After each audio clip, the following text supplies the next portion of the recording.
สบายดีทุกคนเจอกันอีกแล้วเนาะที่เก่าเวลาเดิมเพิ่มเติมคือได้ตูบหรือว่าได้เที่ยงหน้าลังใหม่เนาะทุกคนเนาะลังเก่าอยู่พุ่นแหละมันหน่อยร้ายเนาะ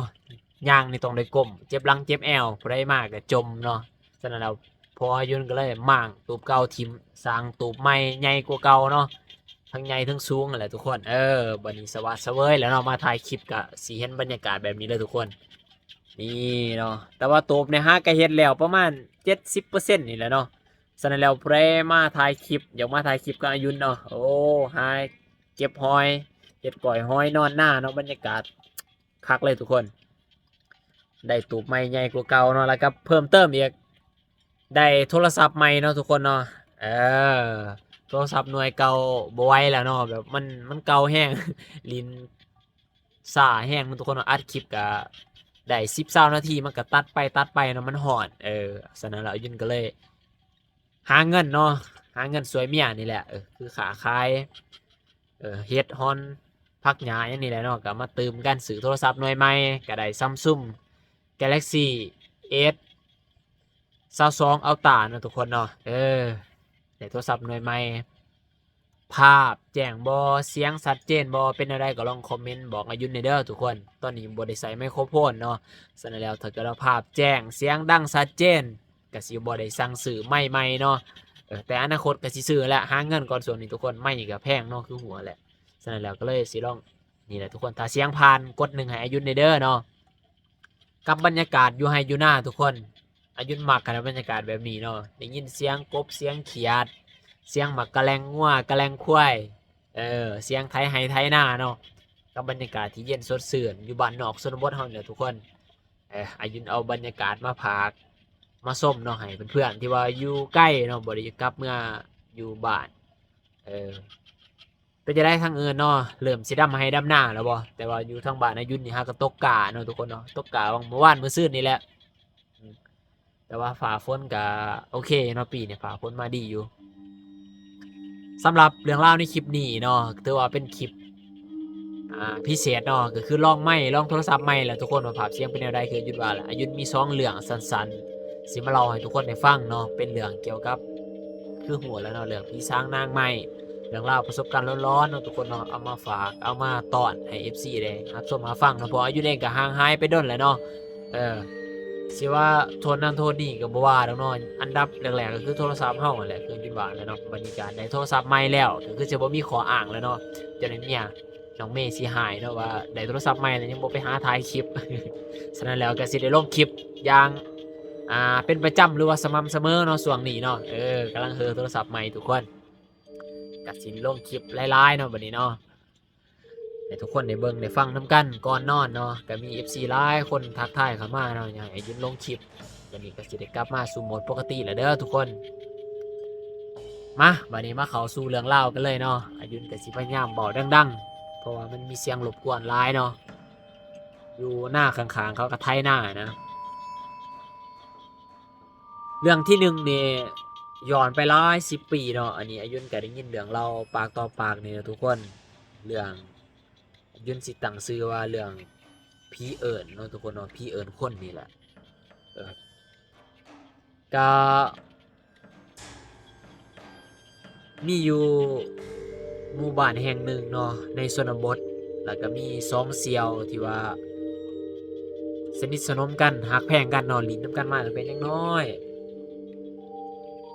มาฮอดช่วงระยะหัวเดือน6เนาะหรือว่าท้ายเดือน5เป็นช่วงนี้แหละเนาะช่วงใกล้สิลงไร่ลงนาฟ้าใหม่ฝนใหม่เนาะซึ่งว่าคืนอาหารก็ฝนตกทุกคนฝนตกหัวปีนี่แหละเนาะฝนตกแห้งมีฝนตกผ้าเหลื่อมบัดนี้ก็น้ำห้วยน้ำคลองสุเนาะน้ำห้วยน้ำคลองสุน้ำห้วยไหลว่าซั่นจ้ะ บัดนี้ก็มีป้าเนาะขึ้นมาจากแม่น้ำเซก็สิขึ้นมาตามน้ำห้วยน้ำห้องนี่เนาะป้ามันมาดินมาอย่างนี้แหละก็เลยชวนกันเนาะไปหาตึกแฮกลางหม้องหาจับป้านี่แหละ2เสี่ยวนะอืมอายุนสิตั้งชื่อเป็นนามสมมุติก็ได้เนาะให้ทุกคนเข้าใจง่ายๆนำกันชื่อทิศกับชื่อจอยเนาะชื่อทิศกับชื่อจอย บัดนี้ก็ส่วนกันแล้วเนาะเบิดมื้อมันน่ะฝนตกแต่ว่ามื้อแลงนี่กินข้าวกินปลาแล้วก็สิไปหาเวลาประมาณ5:30นเนาะ5:00นนี่แหละก็ได้ถือกระของถือแหถือหม้องไปที่น้ำห้วยแห่งนั้นแหละก็ไปหาปลาเนาะกางหม้องไว้ซังไว้บัดนี้ก็ฝนก็ยังตกอยู่จังซั่นแหละแต่ว่าปลาก็พอได้อยู่ได้ปลาหลายอยู่เนาะได้จนว่าเต็มคลองพู้นแหละปลามันขึ้นจากแม่น้ำเซเด้มันขึ้นมาห้วยปลาหลายตะกี้นี่ปลาหลายหั้นคนหาบ่หลายดอกได้ปลามากเลยว่าย้านปลามันสิเน่าก็เลยเอาขึ้นมาไว้เขามาบ้านขึ้นมาไว้แล้วก็มากินเขาวกินปลาเลยกะว่าดึกๆจังสิไปเบิ่งหม้องจังสิไปกู้หม้องนะเพราะว่าถ้าบ่ไปกู้ก็ย้านมาน้ำมันสิสูไปหรือว่ากิ่งไม้ค้อนไม้มันก็สิไปเฮ็ดให้หม้องขาดเสียหายหั้นนะก็บอกกันคือจังซั่นแหละก็กลับมือเฮือนไผเฮือนเราก็เอาปลาไปไว้เนาะเอาไปให้ครอบครัวหลังจากกินข้าวกินปลาแล้วเนาะเวลาประมาณ7:00นหรือ8:00นนี่แหละก็พากันไปกู้หม้องแต่ระหว่างที่ว่าฮอดเวลานัดหมายแล้วเนาะผู้ซื้อทิศนั่นกำลังแบบกินข้าวแล้วนะนั่งสูบยาถามหมู่ซื้อจอยสิมาเอิ้นนั่นแหละแนวนัดหมายกันไว้แล้วสักพักหนึ่งเนาะก็ได้ยินเสียงหมู่ซื้อจอยเนี่ยเอิ้นลักษณะว่าไปเด้อไปเด้อว่าซั่นท่านนี้สูบยากับลูกก็มีแต่เฮ้ยไปก่อนเด้อซั่นขอบลูกขอบเมียก็จับกับของไผโคมไผซ้ายเฮานี่แหล้วเนาะย่างลงเฮือนไปบัดนี้ก็ผ่านไปประมาณก็สิโดนเติบแหละพอดีมีเสียงเอิ้นอีกมาเอิ้นอยู่เฮือนของไอ้ทิศนี่แหละว่าทิศว่าซั่นไปเด้อไปเด้อว่าซั่นมันดึกแล้วว่าซั่นบัดนี้ทางเมียของผู้ซื้อทิศน่ะก็เลยห้องตอบไปว่าเอ้าว่าซั่นไอ้ทิศไปแล้วเด้ว่าซั่นไอ้ทิศไปแล้วเด้เมียห้องตอบหมู่ของทิศผู้ซื้อจอยนะไอ้ทิศแล้วไปเด้อเด้ว่าซั่นอ้าวเฮาไปกับเจ้ามาเอิ้นไปแล้วว่าซั่น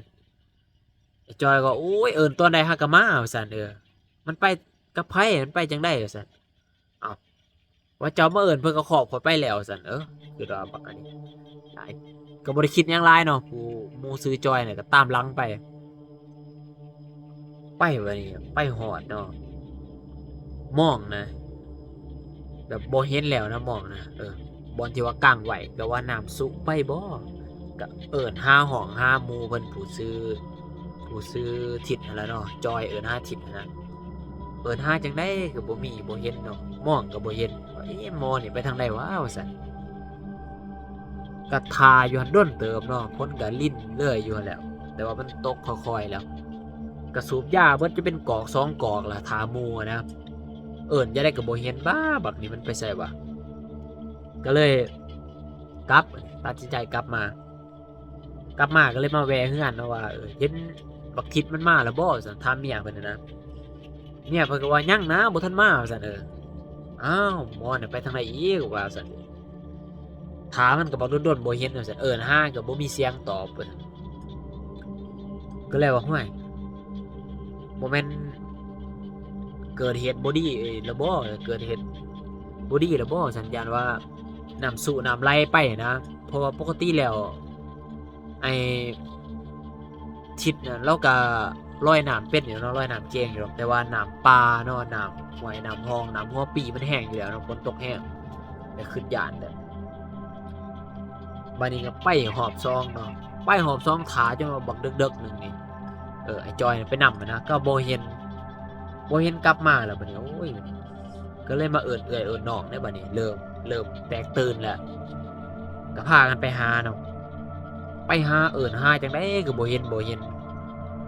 เขาก็ไปรอหาบริเวณน่ะก็เห็นแต่กระของป้ากับผ้าแพร่ผ้าขาวม้าเพิ่นน่ะผูกไว้อยู่ข้างกอไผ่ปล่อยไว้โอ้ยเครื่องก็ยังๆว่าซั่นบ่นี่จมน้ำบ่ก็บอกแล้วเนาะก็เริ่มใจคอบ่ค่อยดีแล้วเขาก็เอิ้นหาจนว่าดึกเติบแล้วบ่เห็นก็เลยว่าจังได๋ก็ย่าแล้วบ่อยากเว้าว่าบ่อยากคิด ถึงสิบ่จะคิดก็คิดนั่นแหละเนาะว่าอย่าเนาะจมน้ำหายตายไปนั่นแหละจะได้กะยาล่ะปลอบใจกันมาเนาะปลอบใจกันมาว่ามันอาจจะไปหาอยู่หากินบนอื่นบ่จักนั่นนี่นะแต่ที่จริงในใจลึกๆแล้วก็ต่างคนต่างฮู้แหละต่างแต่ว่าบ่อยากเว้าแนวมันบ่ดีนะก็เลยพากันมานอนเนาะมาเฮือนไผเฮือนเราเนี่ยแนวมันหาบ่เห็นเลยเด้กะว่ามื้ออื่นจังซี่ไปหาต่อนะตื่นตามาเช้าก็บ่เห็นไอ้ทิศน่ะมาเฮือนเขาก็ไปนำหาคือเก่าเนาะหาจังได๋ก็หาบ่เห็น ในเมื่อหาบ่เห็นคือจังซั่นแล้วก็แน่นอนเนาะตามความเชื่อไปเพิ่งไผบ่ได้ล่ะก็ไปเบิ่งน้ำมนต์น้ำหมอนี่แหละหมอทำหมอดูนี่แหละเขาก็ไปทักไปถ่วงเนาะว่าไอ้ทิศนะฮะเพิ่นนะฮะขออนุญาตเนาะว่าแบบผีมันเอาไปแล้วนะผีมันเอาไปแล้วเพราะว่าหมอบอกว่าเพิ่นน่ะขออนุญาตเด้อบ่ได้กินข้าวกินน้ำอยู่เนาะไอ้ทิศนี่ได้ไปถ่ายหนักอยู่ข้างเอิ้นว่าข้างตะโพนข้างจอมปลวกนั่นแหละเพิ่นได้ไปถ่ายหนักอยู่หั่นเนาะหรือสิตั้งใจบ่ได้ตั้งใจก็บ่ฮู้เนาะแต่ว่าแบบเอิ้นว่าไปถึงบอนที่ว่ามีพี่ช้างนางใหม่เพิ่นอยู่นะเพิ่นบ่พอใจเนาะแบบไปถ่ายหนักอยู่บอนเพิ่นอยู่เพิ่นก็เลยเฮ็ดเพิ่นก็เลยเอามาเว้าซาคือจังซั่นเนาะลูกเมียก็ตกใจเนาะเขาก็เชื่อแหละหมดหมอเขาก็เชื่อแหละเพราะว่าหาจะได้ก็หาบ่เห็นเลยแล้วบ่เคยไปแบบว่าข้ามมื้อข้ามคืนแบบซี้นะลูกก็ลูกยังน้อยบัดนี้ผ่านไปประมาณ2-3คืนพอดีเขาไปเห็นศพเราเนาะ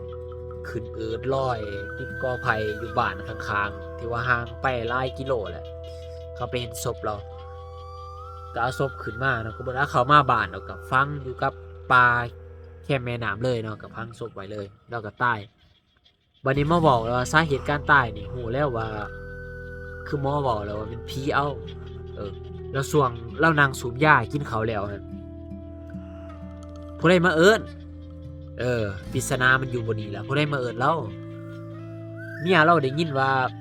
เสียงที่เอิ้นน่ะเป็นเสียงของไอ้จอยเป็นเสียวของเราแล้วมาเอิ้นคิดว่าได้เวลาไปยามหม้องแล้วนะมาเอิ้นเราไปแต่ที่จริงแล้วเนาะบ่แม่นเสียงของไอ้จอยมาน้ำหลังอีกแล้วเสียงคนมาเอิ้นไอ้ทิศไปก่อนหน้านี้เนี่ยเป็นเสียงผู้ใดนะเขาก็เลยมีความเชื่อว่าเสียงที่มาเอิ้นน่ะเป็นเสียงของผู้ผีปีศาจเนาะหรือว่าเป็นนี่แหละแนวบ่ดีนะเนาะมาเอิ้นควันเอิ้นเราไปนะแล้วลงจากเรือนไปแบบโดนจิตโดนใจเอาเราไปอาจจะเป็นไปได้ว่าเราแบบละเมอเนาะลงไปในน้ำแล้วก็ถึงน้ำพัดจมหายไปเลยเนาะนั่นแหละทุกคนสิ่งที่มันเป็นตาหยาดคือสิ่งที่เฮาแนมบ่เห็นนั่นแหละเนาะสุดท้ายเราก็ตายไปแบบสั่นเลยเนาะแบบปริศนาเลยแหละมีแต่ความเชื่อกับเรื่องราวที่เขาเล่าแล้วนะว่าเราไปเจอแบบนั้นมาเลยเนาะทุกคนอันนี้ก็เป็นเรื่องเล่าตำนานอีกเรื่องนึงเนาะที่ยุทธเคยได้ยินได้ฟังมาแล้วก็มาเล่าสู่กันฟังเนาะแล้วเรื่องที่2นี่อันนี้นี่เป็นเรื่องของคนหูจักเนาะเป็นเรื่องของไอ้น้องทหารผู้หนึงเนาะแต่ยุทธจะบ่ขอบอกชื่อเสียงเรียงนามเขาดอกเนาะแต่ว่าคนหูจักนี่เคยเตะบ้านนํกันเนาะแล้วลองให้ฟังว่าตอนเราไปย่ามเนาะอยู่ป่าแล้วชายแดนนี่เนาะเราไปย่ามแล้วมีคืนนึงเราได้เอิ้นว่าลงมาหลินบ้านคนนี่แหละปกติก็นอนย่ามอยู่ป่าอยู่ดงเนาะแต่ว่าลงมาหลินอาศัยว่ามาซื้อเครื่องซื้อของเครื่องใส่แนวจำเป็นนี่เนาะเป็นเครื่องใส่แนวจำเป็นนี่แหละก็ลงมาซื้อแล้วบัดนี้ก็กลับขึ้นไปมันก็ค่ำมืดแล้วนะก็เวลาประมาณเราว่าเรากลับขึ้นไปประมาณ 8-9 โมงนี่แหละ 8-9 โมงกลางคืนภาษาไทยก็สิประมาณ2 ทุ่มเนาะ2 ทุ่ม 3 ทุ่มนี่แหละก็ขับรถเนาะขึ้นไปทางนั้นมันสิผ่านบ้านคนไปประมาณหลายกิโลแหละแล้วมันสิไปมีเป็นป่าแห่งหนึ่งเนาะเป็นป่าแห่งหนึ่งผู้ที่ว่าขับรถนะอายุสิต่างเป็นนามสมมุติว่าซื้อทรายก็ได้เนาะซื้อทรายแล้วก็ขับรถมอเตอร์ไซค์รถจักรเขาเนี่ยกับหมูเราก็ขับไปเนาะ ระหว่างที่ว่าขึ้นค่อยทางนั้นมันจะเป็นป่าเบิดมันบ่มีบ้านคนหรอกเป็นป่าภูเขาอะนะทั้งสองข้างทางเลยติดกับภูเขาระหว่างที่ขับรถไปนั่นเนาะก็เลยแนมไปเห็นเป็นผู้หญิง2คนยืนอยู่ข้างทางยืนหันหลังให้ยืนหันหลังให้อยู่ข้างทางบัดนี้ผู้ซื้อทรายเนาะขับรถไปเพิ่นเห็นแล้วผู้หญิงเพิ่นก็คิดบ่คิดใส่เรื่องพี่สร้างนางใหม่ได้ตอนน่ะคิดแต่ว่าผู้สาวเขาอยู่หัวอยู่สวนบ่คิดอีกได้ว่าเป็นผีอะนะขับรถไปเหยียบเบรกวางกำลังห้วยรถนะผ่อนคันเร่งเหยียบเบรกกำลังสิถ่วงว่าผู้สาวสิไปไสนะสิหยอกกันนะความหมายเนาะผู้บ่าวเห็นผู้สาวก็สิทักทายสิหยอกกันนะบัดนี้หมู่อยู่ทางหลังหมู่ที่ว่าสอนถ่ายมานำน่ะตบไหล่เนาะตบบ่าไหล่ไปว่าซั่นหมอน่ะก็มอไซค์ผู้ขับรถน่ะก็ตกใจเนาะว่าไปจังได๋กำลังสิถ่วงหยอกผู้หญิงอะนะห่างกันประมาณ 3-4 เมตรนี่แหละเพิ่นยืนกับแคมทางเลยลักษณะก็คือแบบเป็นผู้หญิงใส่ผ้าถุงใส่แต่งตัวคือชาวบ้านทั่วไปนี่แหละแต่ว่าบ่เห็นใบหน้าเนาะผมยาว2คนยืนยืนหันหลังให้นะผู้ซื้อทรายพรคันเร่งนะสิถ่วงแต่หมู่ทางหลังตบแบบบอกด้วยเสียงสั่นหรือท่าทางที่ว่าตื่นตกใจนะบอกไปว่าซั่นมาสะกิดให้ขับรถไปเลยนะบ่อยพรมอไซค์ได้สติก็ขับรถไปเนาะขับไปบัดนี้ก็ว่ามึงเห็นกูเห็นบ่เห็นว่าซั่นฮอดบ่อนแล้วจังเว้าบ่ว่าซั่นขับผ่านไปแล้วระหว่างขับรถไปเนาะก็มาคิดว่าแถวนี้มันบ่มีบ้านคนมันบ่มีไร่นาหัวสวนมันเป็นป่าอยู่กลางป่าสิเป็นไปได้บ่ผู้หญิง2คนมายืนเฮ็ดหยังมืดๆอยู่ข้างทางอะนะเขามายืนเฮ็ดหยังนะครับคำถามคือเขามายืนเฮ็ดหยังบ่มีฟืนบ่มีไฟบ่มีรถลานพาหนะที่ว่าจอดอยู่อ้อมข้างบ่มีเนาะมีแต่ว่าผู้หญิง2คนนี่แต่งตัวคือชาวบ้านยืนหันหลังให้อยู่ข้างทางดึกดื่นอยู่กลางป่ากลางดงผู้ใดสิมาอยู่จังซั่นน่ะนะบ้านนี้ก็คิดแล้วไปฮอดแคมป์บ่อนพักเนาะก็มาเว้ากันว่ามึงเห็นจังได๋ก็ว่าเห็นเป็นผู้หญิงเป็นผู้สาวแหละเบิ่งลักษณะก็เป็นผู้สาวแหละข้อยว่าสิหยอกแต่หมู่ผู้ทางหลังน่ะพาดว่าเห็นคือกันหักลักษณะนี้ฮู้แล้วว่ามันต้องบ่แม่นคนในความรู้สึกนั่นรู้สึกกับคนหนาวลุกย้านนะบ่แม่นคนแน่นอนว่าซั่นเพราะว่ามันสังเกตเห็นว่าตอนไฟรถส่องใส่นี่ผู้หญิงน่ะมันจะบ่มีเงาเนาะแบบบ่มีเงาอะนะปกติเนาะเวลาเฮาไฟรถตารถมันส่องใส่มันก็สิมีเงาคนยืนเด้อเนาะน้ำค้างอันนี้บ่มีเงาหนึ่งหมู่ที่สังเกตเห็นบ่มีเงา2มามอซ้อนท้ายน่ะย้านอยู่แล้วนะเป็นคนย้านผีอยู่แล้วเติมก็เห็นแบบนั้นมันก็ย้านปลุกให้ได้สติเนาะแล้วก็มาเล่าเนาะบัดนี้หัวหน้าหัวตาอ้ายน้องที่เขาอยู่ร่วมกันเขาก็ได้ยินนะเขาก็ได้ยินแล้วเขาก็เขาเป็นไปบ่ได้ดอกมันบ่แม่นคนแน่นอนเพิ่นจะถูกผีหลอกแล้วว่าซั่นดีแล้วเพิ่นให้เห็นแต่ทางหลังถ้าเกิดว่าเพิ่นหันหน้ามาจ๊ะเอจักสิเป็นรายใดเนาะเผลอๆพวกเจ้าอาจจะพลาดรถล้มเกิดอุบัติเหตุหรือบ่ว่าคอนกระเจิงเนาะหรือว่าคอนหนีจังซั่นนะ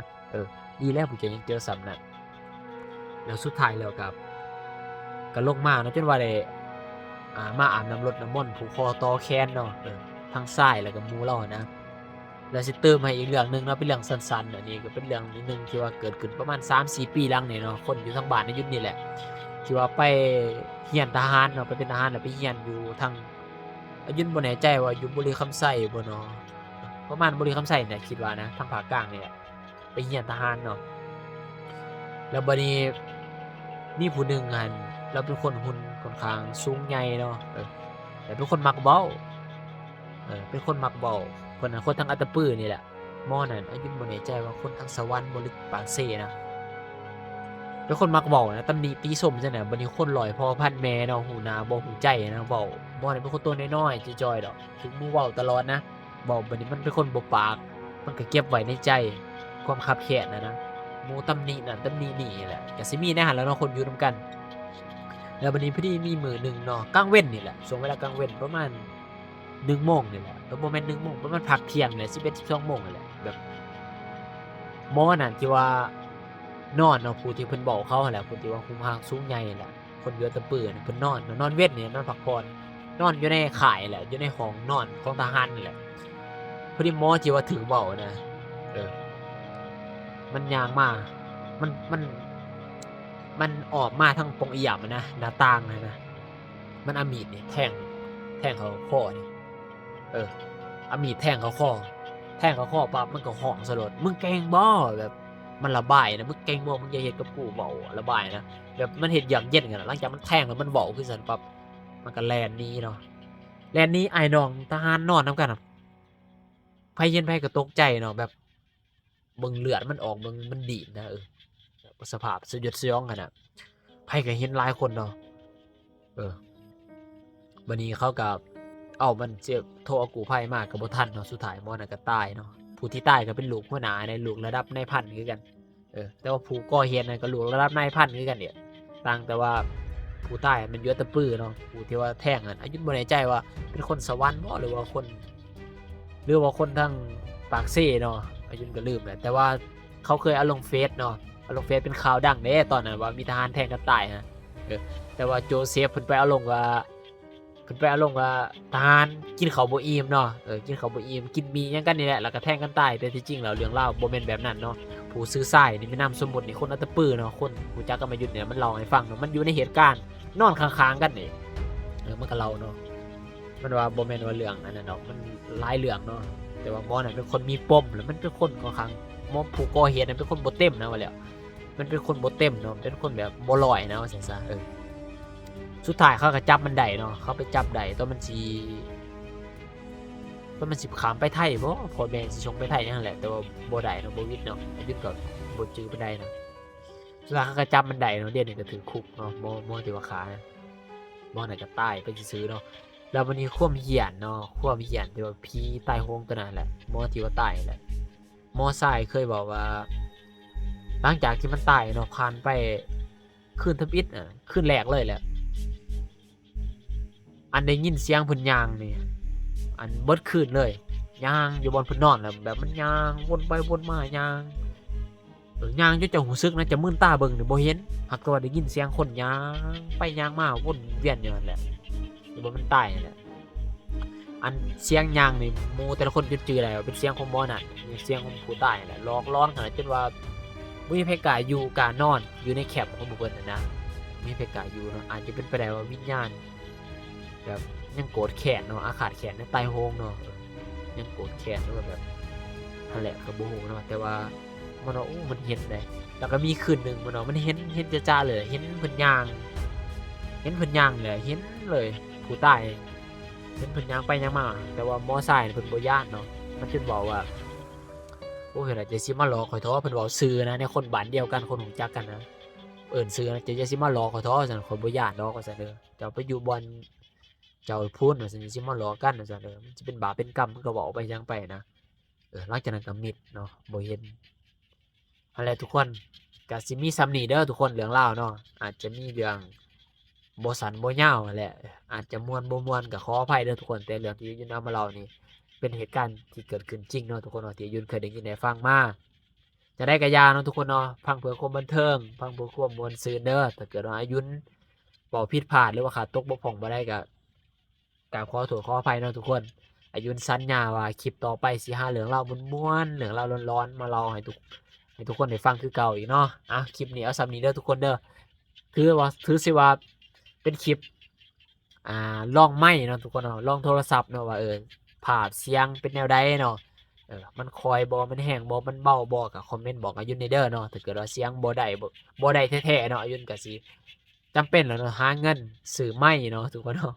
ซื้อไมค์นั่นแหละเนาะตัวมันคุณภาพกลางๆนั่นแหละสิซื้อแพงหลายก็บ่มีเงินเนาะคอยเริ่มเท่าที่เฮามีก่อนเด้อทุกคนขอให้นอนหลับฝันดีเด้อผู้ใดที่เบิ่งมาฮอดวินาทีนี้ยุนก็กราบขอบอกขอบใจหลายๆเนาะทุกคนเนาะจะได้ก็ช่วยเป็นกำลังใจให้ยุนเด้อโดยการกดไลค์กดแชร์เนาะคนละ1ไลค์ก็สิดีหลายเนาะทุกคนเนาะเป็นกำลังใจให้กันเนาะนอนหลับฝันดีทุกคนบ๊ายบาย